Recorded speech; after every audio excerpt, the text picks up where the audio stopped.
Imagine paying your mortgage on time every single month for years, doing everything right, playing by all the rules, and then one day you open a letter from your bank that tells you your payments are about to double, not increase by a little bit, double.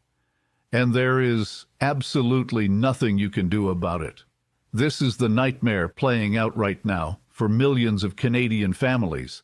And what the Bank of Canada governor just said about it has people absolutely furious. If you care about your financial future, if you own a home or ever want to own one, you need to understand what is happening right now because this could change everything. Before we get into the full breakdown, do me a quick favor and hit that subscribe button because we cover the most important economic stories that directly impact your life. And you do not want to miss what is coming next. So let me set the stage here because what is unfolding in Canada right now is unlike anything we have seen in a generation. Between 2020 and 2022, Canadians went on a home buying spree. And why would they not? Interest rates were essentially at zero. The Bank of Canada had slashed its policy rate to historic lows, sitting at just 0.25%, and it seemed like free money was everywhere. People stretched their budgets, took on massive mortgages, and bought homes at record prices because the monthly payments were manageable. Everyone thought rates would stay low forever. The Bank of Canada even suggested rates would stay low until at least 2023. People trusted that guidance. They made life-altering financial decisions based on it. And then, in what felt like the blink of an eye, everything changed. Starting in March 2022, the Bank of Canada began one of the most aggressive rate-hiking cycles in its entire history. Within roughly 18 months, the policy rate skyrocketed from 0.25% all the way up to 5%. Think about that for a second. Interest rates multiplied by 20 times. This was not a gentle adjustment. This was a financial earthquake, and millions of homeowners were standing directly on the fault line. Now here is where it gets really ugly. In Canada, unlike in the United States where people often lock in 30-year fixed mortgages, most Canadians have mortgage terms of just 5 years or less. This means that when your term ends, you have to renew your mortgage at whatever the current interest rate happens to be. You have no choice. You cannot negotiate. You cannot go back in time.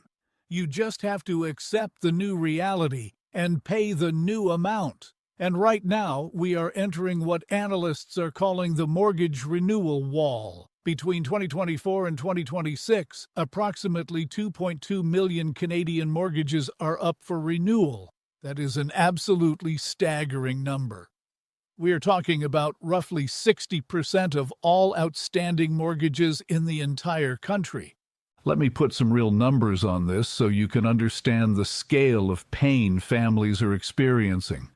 Say you bought a home in 2020 and locked in a 5-year fixed rate at around 1.8%. You took out a mortgage of $500,000, which is actually below average in cities like Toronto or Vancouver. At 1.8%, with a 25-year amortization, your monthly payment was roughly $2,080. That was tight, but you could manage it. Fast forward to renewal time in 2025.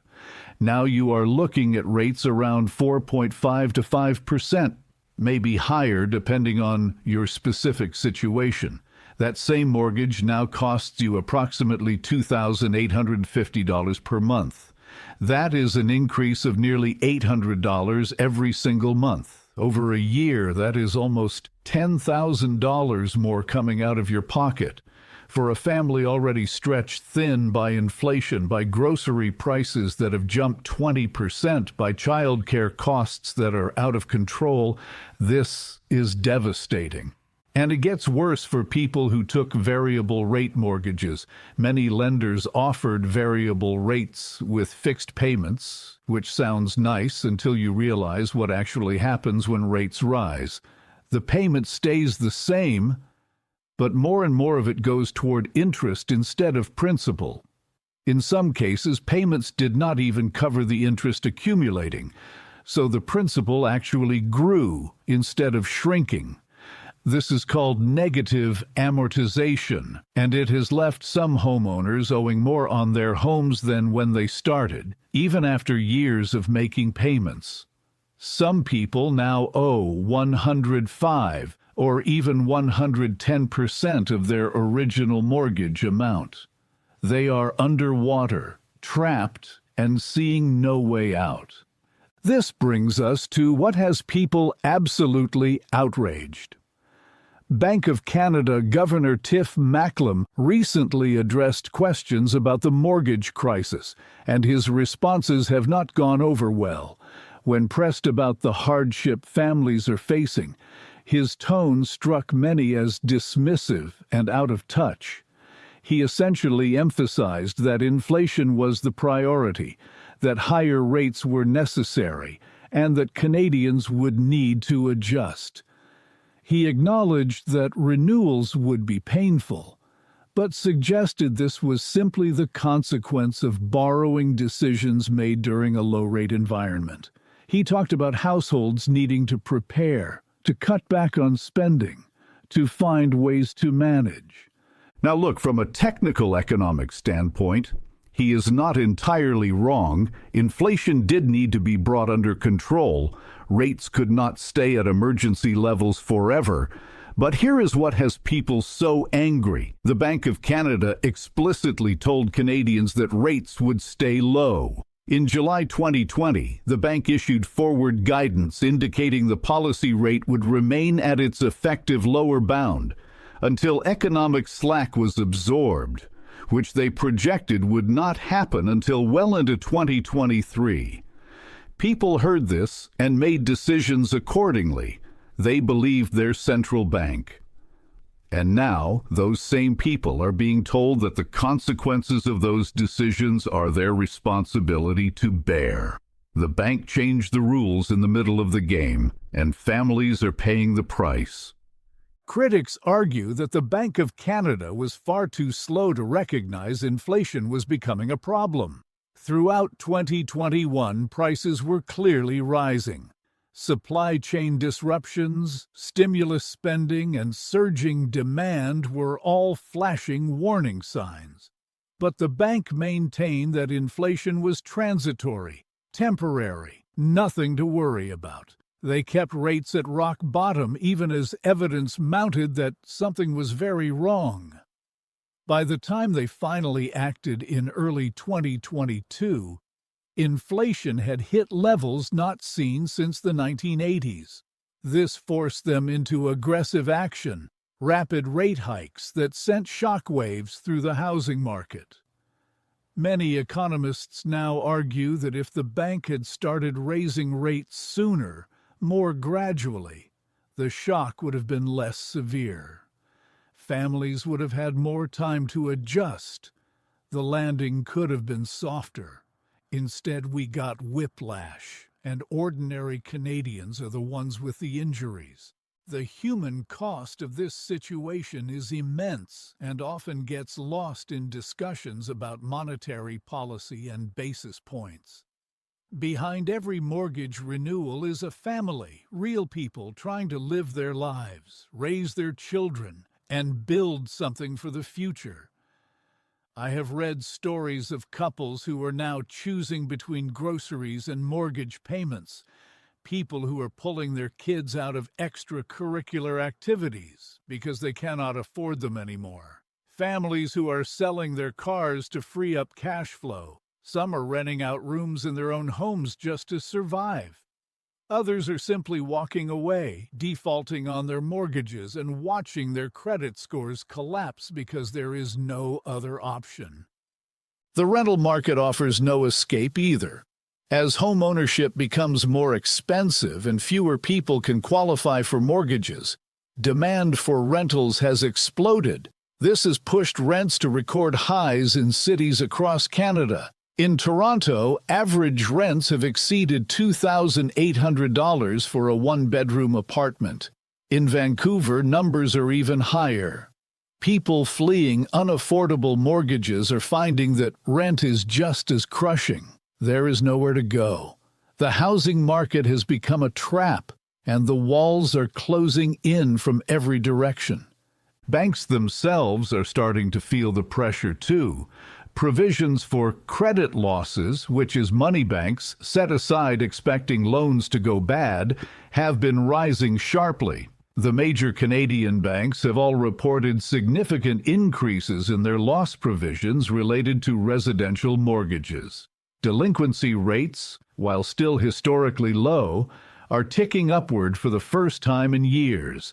Insolvencies are rising. Consumer proposals, which are formal debt restructuring agreements, hit record numbers in recent months. The cracks in the system are becoming visible, and experts warn we may just be seeing the beginning.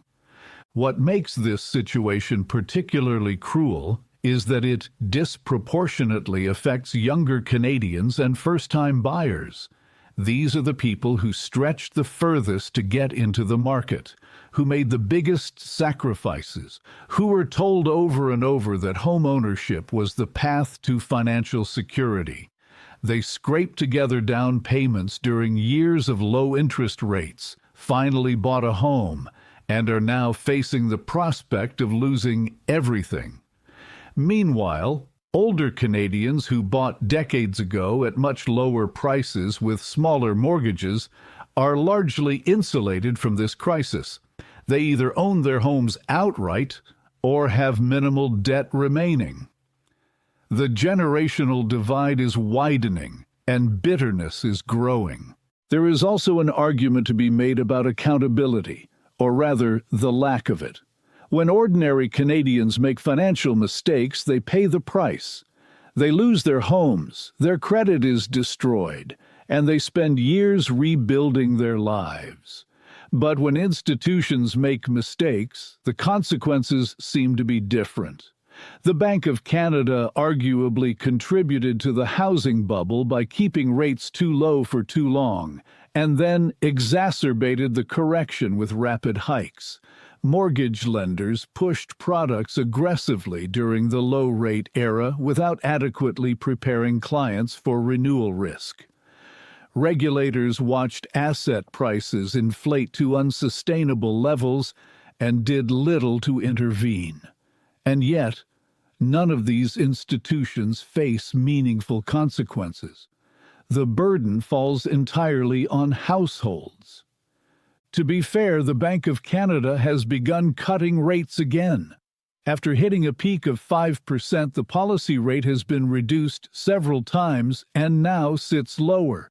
But here's the frustrating part: mortgage rates have not come down nearly as much as the policy rate. Banks have been slow to pass on rate cuts to consumers. The spread between the Bank of Canada rate and actual mortgage rates has widened. Some analysts suggest this is banks protecting their margins after years of compression. Others argue it reflects genuine uncertainty in the market. Either way, the relief that homeowners desperately need has been slow to materialize. And even if rates do continue to fall, the damage is already done for many families. If you renewed your mortgage last year at 5.5% for another 5-year term, you are locked in. You do not get to renegotiate just because rates come down. You pay a penalty to break that mortgage, often tens of thousands of dollars. So you are stuck watching rates potentially decline while you remain trapped at the higher rate you were forced to accept. The timing of your renewal can mean the difference between manageable finances, and complete disaster. And the timing is essentially random. It depends entirely on when you happen to buy your home. This arbitrary cruelty is driving people to despair. The political ramifications of this crisis are also becoming clear. Housing affordability has become the dominant issue for voters, especially younger voters who feel abandoned by the system. Trust in institutions, whether the central bank, the government, or the financial sector, has eroded significantly. People feel lied to, manipulated, and then blamed for the consequences.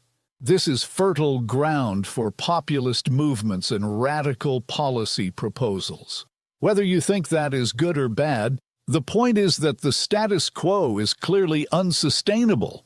Something has to change, or the social contract that holds Canadian society together will continue to fray. So what can actually be done? Some advocates are calling for extended amortization periods, allowing people to stretch their mortgages from 25 years to 30 or even 40 years to lower monthly payments. This has trade-offs, of course. You pay more interest over time and build equity more slowly. But in the short term, it provides breathing room for families on the brink. Some lenders have already started offering this option to clients facing renewal shock. The government has also made some moves in this direction, but critics argue the measures are too limited and too late. Others are pushing for more fundamental reforms to how mortgage markets work in Canada. They point to the American 30-year fixed mortgage as a model worth considering. Having that stability, that ability to lock in a rate for the entire life of your loan, provides security that Canadian borrowers simply do not have. Of course, implementing such a system in Canada would require significant changes to how mortgages are funded and securitized. It is not a quick fix, but the current system, with its repeated renewal shocks, is clearly flawed. There are also calls for greater accountability from the Bank of Canada itself. Some have suggested reforms to the bank's mandate, arguing that financial stability should be weighted more heavily alongside inflation targeting. Others want more robust communication, clearer warnings about rate risks, and more transparent acknowledgement when past guidance proves wrong. Whether any of this actually happens remains to be seen, but the pressure for change is building. In the meantime, if you are facing a mortgage renewal in the near future, there are some steps you can take. Start shopping around early, at least 4 to 6 months before your renewal date. Do not just accept the first offer from your current lender. Different banks and mortgage brokers can offer significantly different rates and terms. Consider whether you want to lock in a fixed rate now or gamble that rates will continue to fall with a variable rate. Stress test your budget for different scenarios. If you are in real trouble, reach out to a nonprofit credit counseling organization before you miss payments. There are options and resources available, but you have to be proactive. As we look ahead, the next 12 to 18 months are going to be critical. Millions more renewals are coming due. The fate of those households will shape the trajectory of the entire Canadian economy. If rate cuts continue and the transition is managed carefully, perhaps the worst can be avoided. But if rates stay elevated, if something unexpected happens, if another shock hits, the consequences could be severe. We could be looking at a significant rise in defaults, falling home prices, stressed banks, and a recession that hits hardest exactly the people who can least afford it. The story of the Canadian mortgage crisis is ultimately a story about trust. People trusted their central bank's guidance and were burned. They trusted that home ownership was a safe investment and now face potential ruin. They trusted the system to work in their favor, or at least not actively work against them, and that trust has been shattered. Rebuilding it will take more than interest rate adjustments. It will require honesty about what went wrong, meaningful accountability, and genuine reforms to prevent this from happening again. What is unfolding right now deserves your attention, whether you own a home, rent, or are simply trying to understand the economic forces shaping our world. This is one of those moments that will define financial conditions for years to come. The decisions being made today by the Bank of Canada, by lenders, by the government, will echo long into the future. And ordinary families trying to do the right thing and provide for themselves and their children are caught in the middle, bearing the weight of forces far beyond their control. If you found this breakdown valuable and want to stay informed about stories that actually impact your financial future, make sure you like this video.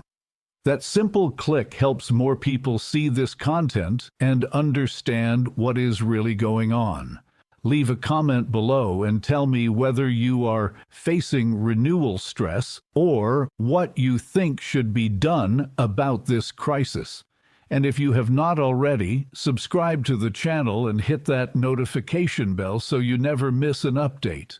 More important stories are coming, and I want you to be ready for what is next.